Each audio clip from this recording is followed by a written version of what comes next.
කොහොමද ඔයාලට අපි හතරෙනි වීඩියෝ එකෙන් කළා කොහොමද මේ MCQ ලොක්ක කියන එක යූස් කරන්න කියලා සමහර ෆීචර්ස් වගේ අපිට ඊළඟට කරන්න තියෙන්නේ මේ පේපර් එක ප්‍රැක්ටිස් කරන එක කොහොමද ප්‍රැක්ටිස් කරන්න පුළුවන් මේ MCQ papers කියන එක කියලා දෙන එක. ඒකේ ආකාර දෙකක් තියෙනවා.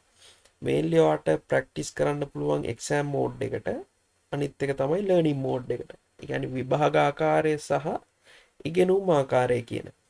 එතකොට විභාග ආකාරය තමයි අද මේ වීඩියෝ එකෙන් කරන්න යන්නේ. කොහොමද විභාග ආකාරයට ඔයාට MCQ questions ප්‍රැක්ටිස් කරන්න පුළුවන් කියලා.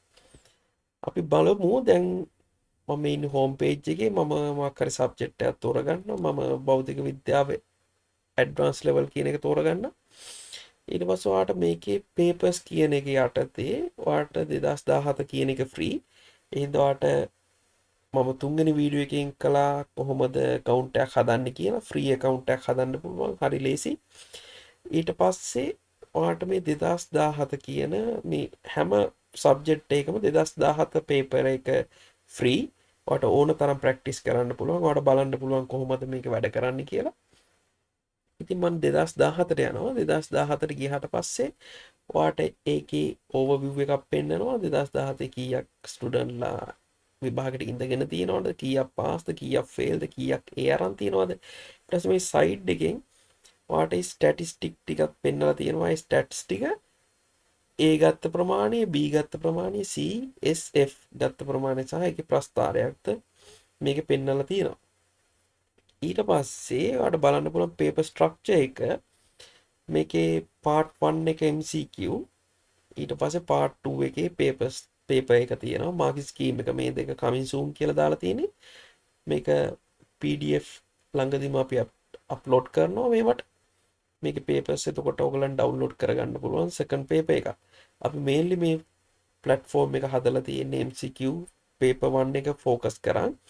එතකොට මේ MCQ පේපර් එක ඔයාලට තේරෙනවා මේක සිංහල මීඩියම් පැය දෙකක් තියෙනවා, ප්‍රශ්න 50ක් තියෙනවා. ඔයාලට මේකෙන් අවබෝධයක් ගන්න පුළුවන්. ඊට පස්සේ මේකට ඔයා ක්ලික් කරලා ඇතුළට ගියාට පස්සේ ඔයාලට පෙන්නලා තියෙනවා මේක සිංහල මාධ්‍ය පැය දෙකයි ප්‍රශ්න 50යි. ඊට පස්සේ මේ පුහුණු වන ආකාරය යටතේ ආකාර දෙකක් දීලා තියෙනවා. විභාග ආකාරය සහ ඉගෙනුම් ආකාරය. මේ විභාග ආකාරය තමයි අද අපි කරන්නේ. කොහොමද මේක කරන්නේ, කොහොමද මේක රිසල්ට් එක ගන්න කියලා. මේක හරි ලේසි. ඔයා මේක ක්ලික් කරන්න. ඊට පස්සේ මේකේ උපදෙස් දෙනවා. මේ ක්ලික් කරාට පස්සේ උපදෙස් පටන් ගන්න කලින් මේ කාල සීමාවක් ඇති පරීක්ෂණයකින් ආරම්භ කළ පසු කාල ගණනය නැවැත්විය නොහැකි බැවින් පරීක්ෂණය අතරතුර බාධා නොවන බව සහතික කරගන්න. ඊට පස්සේ අවසන් ඉදිරිපත් කිරීමට පෙර ඕනෑම වෙලාවක ඔබගේ පිළිතුරු සමාරෝචනය කර වෙනස් කර හැක. ඒ කියන්නේ ඔයා සබ්මිට් කරන්න කලින් පේපර් එක ඔයාට ඕන වෙලාවක ඔයාට ගිහිල්ලා ඒකේ පිළිතුරු වෙනස් කරන ඒවා වෙනස් කරලා ඔයාට ෆයිනලයිස් කරන්න පුළුවන්.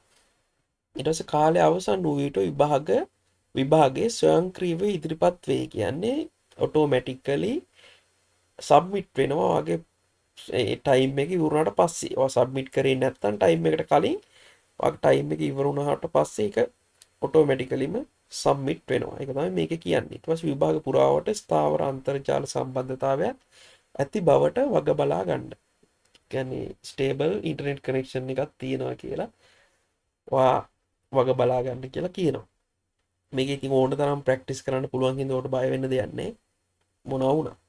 ඊට පස්සේ විභාගය ආරම්භ කිරීම කියන බටන් එක මම ක්ලික් කරනවා. එතකොට ඔයාලට මේක තමයි ඔයාලට පේන විදිහ පේපර් එක. ඔයාලට පේපරේ නම තියෙනවා සිංහල මාධ්‍ය 2017. ඊට පස්සේ මේ සයිඩ් එකේ කොළ පාට ඔයාලට පේන්නනවා වෙලාව. මේක කොළ පාටින් පෙන්නන්නේ මේ පැය දෙකක් තියෙනවා. පැය දෙක අඩු වීගෙන යනවා තප්පරේ. ඊට පස්සේ මේක වෙලාව ගොඩාක් ලං වෙනකොට, කියන්නේ ඉවර වෙන්න ලං වෙනකොට මේක රතු පාට වෙනවා. එතකොට ඔයාට හඳුන ගන්න පුළුවන් මේක දැන් ළඟයි කියලා විභාගේ ටයිම් එක ඉවර වෙන්න. එතකොට විභාග ආකාරයේදී ඔයාට ටයිම් ලිමිට් එකක් තියෙනවා. ඒ ටයිම් ලිමිට් එක ඇතුළත ඔයා ප්‍රශ්න වලට පිළිතුරු දීලා ඔයා සබ්මිට් කරන්න ඕනේ. ඊට පස්සේ මට දැන් මේකේ ප්‍රශ්නය දීලා තියෙන පළවෙනි ප්‍රශ්නය ධාරා ඝනත්වයේ ඒකකය වෙනුවේ ඔයාලට මේක සිලෙක්ට් කරන්න පුළුවන් ඔප්ෂන් පහක් දීලා තියෙනවා. මේකේ පිළිතුරු පහයි පිළිතුරු ඔප්ෂන්ස් පහයි ඒ පහෙන් ඔයාලට එකක් සිලෙක්ට් කරන්න පුළුවන්. මම මේකේ පස්වෙනි එක සිලෙක්ට් කරා. ඔයාලට ඊට පස්සේ next යන්න පුළුවන්. මේකේ තියෙන අනිත් එක තමයි මේ විභාග ආකාරය ඔයාලට ඕන ප්‍රශ්නයක ඕන වෙලාවක යන්න පුළුවන්. ඔයාලට හිතනොත් ඔයාලට 50 වෙනි ප්‍රශ්නෙට යන්න ඕන 50 ක්ලික් කරන්න තියෙන්නේ. ඊට පස්සේ ඔයාලට 12 වෙනි ප්‍රශ්නෙට යන්න 12 ක්ලික් කරන්න තියෙන්නේ. 40 වෙනි ප්‍රශ්නෙට යන්න 40 ක්ලික් කරන්න තියෙන්නේ. ඔයා යම්කිසි ප්‍රශ්නයකට උත්තර දීලා නම් ඒක මේ පර්පල් කලර් වලින් පෙන්නනවා. ඒ හින්දා ඔයාලට අඳුර ගන්න ලේසි මොන ප්‍රශ්නෙට උත්තර දීලා තියෙන මොන ප්‍රශ්නෙට උත්තර දීලා නැත්තේ කියලා. ඊට පස්සේ දැන් පළවෙනි ප්‍රශ්නෙට උත්තර දීලා තියෙනවා. දැන් මම දෙවෙනි ප්‍රශ්නෙට යනවා. දෙවෙනි ප්‍රශ්නෙත් මම උත්තරයක් දෙනවා. ඊට පස්සේ මම next කරනවා. ඊට පස්සේ මම තුන්වෙනි ප්‍රශ්නෙට යනවා. තුන්වෙනි ප්‍රශ්නේ ඔයාලට මේ රූප රාමුවක් තියෙනවා. මේකෙන් Aද Bද Cද ප්‍රශ්නයක් අහනවා. මම 4 කියලා දුන්නා. ඊට පස්සේ next කරා. ඔයාලට ආපස්සට යන්නත් පුළුවන්. previous ප්‍රශ්නෙට යන්නත් පුළුවන්. previous button එක click කරලා ඔයාලට next යන්න පුළුවන්. next button එක click කරලා ඔයාලට එහෙම නැත්තම් ඔයාලට මේකේ through the navigate කරන්න පුළුවන්. ඔයාලට මේ තියෙන ප්‍රශ්න ක්ලික් කරගෙන යන්න පුළුවන්. දැන් මම මේක ඔයාලට පෙන්නන්න ඔයාලට skip කරන්නත් පුළුවන් ප්‍රශ්න. ඔයා දන්නේ නැත්නම් ඔයා skip කරන්නත් පුළුවන්. හැබැයි ඉතින් කනාවට හරි ප්‍රශ්නයක් ගහන එක තමයි හොඳ. විභාගෙදී අතහැරලා එන්නේ නේ ප්‍රශ්න මොකකට හරි උත්තර දෙනවා. කනාවට හරි හරියන්න කියලා ගහනවා. ඊට පස්සේ මම next කරා. ඔන්න මම skip කළාත් පෙන්නන්න. ඉතින් පස්වෙනි ප්‍රශ්නේ මම skip කරා. හයවෙනි ප්‍රශ්නේත් මම skip කරා. මේ හත්වෙනි ප්‍රශ්නෙට යනවා. හත්වෙනි ප්‍රශ්නේ මම හතරවෙනි එක select කරනවා. ඊළඟට යනවා. පස්සේ අටවෙනි ප්‍රශ්නෙට හතර select කරා. next කරා. ඊට පස්සේ 9ට 3 ඊට පස්සේ 10ට 4 මම කිසිම දෙයක් බලන්නේ මම නිකන් ගහනවා මම භෞතික විද්‍යාව කිසි දෙයක් දන්නේ මම ඔයගලන්ට පෙන්වන්නයි උමනාව තියෙන්නේ කොහොමද මේ එක්සෑම් මෝඩ් එක වැඩ කරන්නේ කියලා 13ට 12ට මෙහෙම දැම්මා 4 මේක දැම්මා 14ට 4ම ක්ලික් කරගෙන යනවා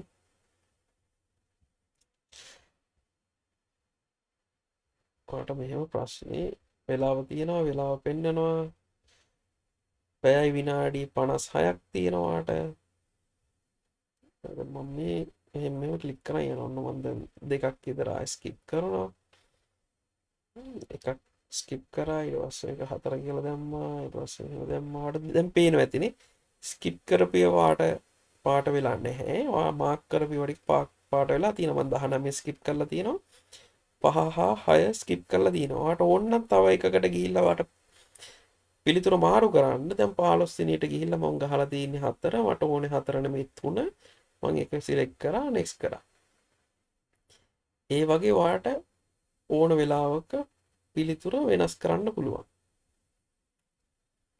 විභාගයක් වගේම තමයි ටයිම් එක යනවා ඔයාලට ඕන වෙලාවක ඔයාගේ පිළිතුර වෙනස් කරන්න පුළුවන් ඕන ප්‍රශ්නයකට බලන්න පුළුවන් අග ඉඳන් මුලට පටන් ගන්නත් පුළුවන් මුල ඉඳන් අගට පටන් ගන්න පුළුවන් මැද්ද ඉඳන් අගට යන්නත් පුළුවන් කැමති විදියට වට කරන්න පුළුවන් විභාගයක් විදියටම තමයි මේ විභාගයක් විදියට බෝල්ඩ් කරන ඒවා ඔක්කොම හරියට පෙන්නලා තියෙනවා ඉතින් අසත්‍යද ඒක බෝල්ඩ් කරලා පෙන්නලා තියෙනවා ඒක විභාග පේපරෙත් එහෙම තියෙනවා මේ පින්තූර රාමු මේ රූප රාමු ඔක්කොම ඔයගොල්ලන්ට හරියටම දීලා තියෙනවා එතකොට ඔයගොල්ලන්ට මේක බලාගෙන පිළිතුරු දීගෙන යන්න තියෙන්නේ. මම මේක දැන් 4යි 3යි ඔන්නවා තමයි ලකුණු කරේ 5යි. මම ඉතින් ඉක්මනට දීලා යනවා මේ ප්‍රශ්න ටික. මේකේ මට ඕනේ සබ්මිට් කරාට පස්සේ කොහොමද ඔයාලට මාක්ස් බලාගන්න කියන එක පෙන්වන්නේ. ඒ හින්දා මම මේ ටිකට මම උත්තරයක් දාගෙන යනවා මොනවා හරි එකක් ක්ලික් කරගෙන මම යනවා. දෙක ක්ලික් කරා 4 ඊට පස්සේ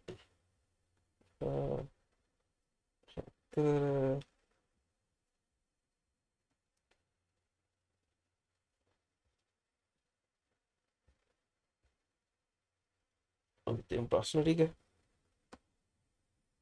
49ට 5 දැම්මා 50. ඉන්න 50ටත් මම 4 කියලා කරා. දැන් ඔයාලට පේනවා ඇති මට දැන් වෙලාව ඉතුරුයි පැයයි විනාඩි 54ක්. මම දැන් සබ්මිට් කරනවා. ඔයාලට සබ්මිට් කරේ ගමන් ඔයාලට රිසල්ට්ස් බලා ගන්න පුළුවන්. මම හැබැයි කනා ගහපු වෙලෙත් මට 12ක් හරි ගිහිලා තියෙනවා.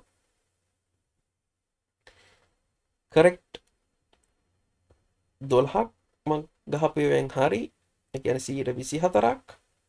මගේ 100න් 24ක් මට තියෙනවා. හැබැයි ග්‍රේඩ් එකේ මම ෆේල්. එතකොට ඉන්කරෙක්ට් 35ක් ඉන්කරෙක්ට් මං ගහපු වෙන්. එතකොට 70ක් මං ඉන්කරෙක්ට් වැරදි. ඊට පස්සේ අන්ආන්සර්ඩ් ඒ කියන්නේ ස්කිප් කරපියව මං 3ක් ස්කිප් කරලා තියෙනවා. ඒක 106යි. මං 3ක් ප්‍රශ්න 3ක් මං ස්කිප් කරලා තියෙනවා. ටයිම් එක අරන් තියෙනවා මිනිත්තු 6යි තප්පර 4ක්. එතකොට මේ සම්පූර්ණ ප්‍රශ්න ගාන 50යි. ඔයාලට 124ක් තමයි ඔයා අරන් තියෙන්නේ. ඊට පස්සේ ඔයා බලන්න පුළුවන්ගේ සමරි එක.